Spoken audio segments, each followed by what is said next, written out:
Saudara-saudari yang terkasih dalam Tuhan kita Yesus Kristus, Bapak Ibu pernah nggak naik gunung?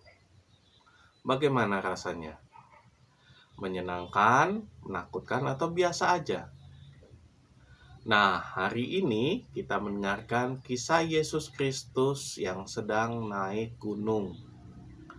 Yesus mengajak murid-muridnya, yaitu Petrus, Yakobus, dan Yohanes, untuk menemaninya menaiki Gunung Tabor. Di tengah perjalanan, Yesus berbicara tentang bagaimana ia akan menderita sengsara. Bayangkan kalau kita berjalan bersama Yesus. Atau coba bayangkan, kita berjalan bersama teman kita. Tapi teman kita itu berbicara ngaco tentang bagaimana ia akan menderita sengsara. Bahkan bicara tentang kematiannya. Apa nggak takut kita mendengarnya? Paling kita akan ngomong, "Hus, jangan ngomong sembarangan. Ini di tengah gunung, di tengah hutan. Nanti jadi kenyataan loh."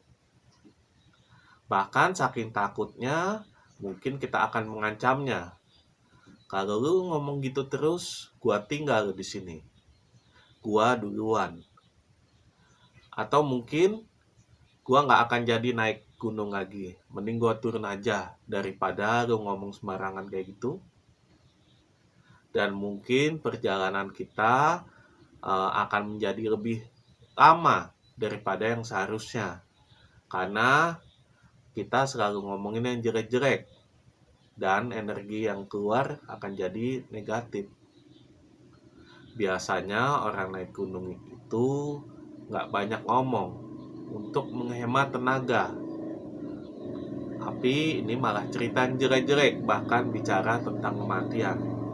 Apa nggak seram dan menakutkan? Nah, kira-kira itulah yang dirasakan para murid saat Yesus bercerita tentang kematiannya. Saat Yesus mengajak para murid menaiki Gunung Tabor.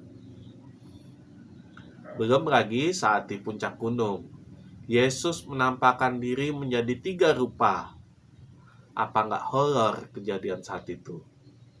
Bayangkan teman kita yang tadi ngomongnya ngaco tentang penderitaan, sengsara, dan kematiannya tiba-tiba berubah rupa menjadi 3. Untungnya Yesus berubah rupa bukan ke sesuatu atau wujud yang menyeramkan, tapi berubah rupa ke nabi, ke arah orang-orang mulia, Nabi Musa dan Nabi Elia. Tapi walaupun demikian, tetap saja membuat para murid ketakutan. Karena tiba-tiba nabi itu hilang begitu saja. Apa nggak syok para murid buatnya? Belum lagi saat mereka turun gunung, Yesus berpesan untuk tidak menceritakan kepada siapapun apa yang telah mereka lihat sebelum Putra Manusia bangkit dari antara orang-orang mati. Semua itu justru membuat para murid menjadi tambah bingung dan bertanya-tanya, apa yang terjadi barusan? Kenapa kita harus menyimpan sebuah rahasia? Peristiwa yang terjadi sangat cepat, menakutkan dan membingungkan. Bayangkan kalau kita jadi salah satu murid yang diajak tadi.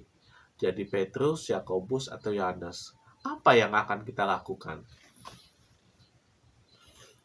Saudara-saudari yang terkasih, memang kalau membaca Injil Markus ini berbeda dengan Injil Matius dan Lukas. Bila di Injil Matius atau Lukas diperlihatkan dengan nyata kemuliaan Tuhan.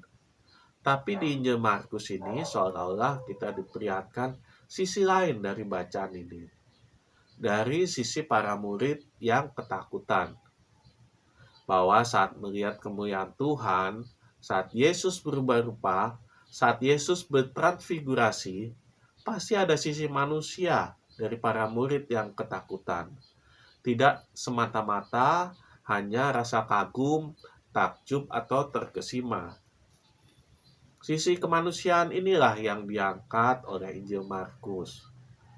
Begitupun kita sebagai manusia, saat kita melihat kemuliaan Tuhan atau pertolongan Tuhan, mungkin reaksi spontan kita tidak langsung percaya, kagum, atau bersyukur pada Tuhan. Mungkin kita akan membayangkan dahulu apa yang terjadi tadi, bagaimana bisa terjadi, dan sebagainya. Pasti pikiran kita nggak langsung tertuju pada Tuhan Yesus, tapi pada diri kita sendiri dahulu. Contoh, saat kita mengendarai kendaraan dan hampir kecelakaan, bertabrakan dengan kendaraan lain. Pasti yang kita lakukan pertama kali adalah marah kepada pengemudi yang lain itu, membela diri dan sebagainya. Jarang ada orang yang langsung bersyukur kepada Tuhan karena telah diselamatkan.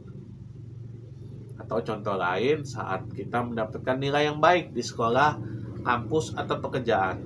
Pasti yang pikiran pertama kali, semua itu terjadi karena kemampuan dan usaha kita sendiri, bukan karena pertolongan Tuhan. Saudara-saudari yang terkasih, kemuliaan Tuhan adalah sesuatu yang sangat kita inginkan untuk lihat sendiri. Dan sangatlah beruntung bagi kita yang bisa melihat sendiri penampakan dan kemuliaan Tuhan dalam kehidupan kita. Walaupun itu sangat sulit, tetaplah itu menjadi harapan semua orang. Itulah sebabnya orang sampai berziarah ke Vatikan, Yerusalem, Bethlehem, atau kota-kota yang lain, hanya untuk melihat bekas perjalanan Yesus. Syukur-syukur bisa melihat langsung penampakan Tuhan dengan mata kepala sendiri. Tapi tetap saja itu sangat sulit ditemui. Saudara-saudari yang terkasih dalam Tuhan kita Yesus Kristus, pada Markus 9 ayat 7, dari dalam awan terdengar suara, "Inilah anak yang kukasihi, dengarkanlah dia." Hari ini kita diajak kembali untuk mendengarkan dia, bukan hanya untuk mencari dia. Ingin melihat langsung penampakan Yesus, kemuliaan Tuhan. Tapi kita diajak untuk mendengarkan dia.